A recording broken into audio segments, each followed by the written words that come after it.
No niin, Surf Motion Soma Bay, Egypti.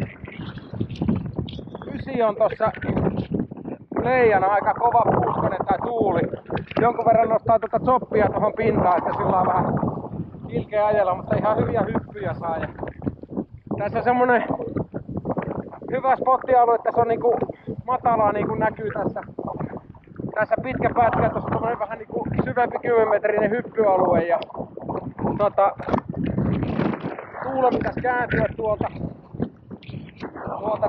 Niemenkärästä päin kohta ja sittenpä se pitäisikin sitten vähän tasoittua ainakin nuo paikalliset meinas niin.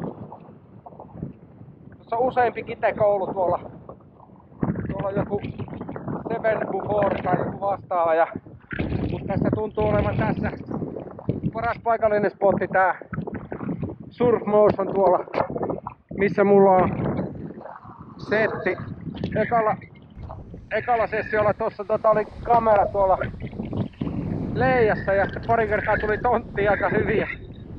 No siinähän kävi sitten tietenkin niin, että se repesi se perkelee leija siitä kameran kohdalta, kun se sai vähän iskiä, kun iski tuohon mereen ja no eipä siinä.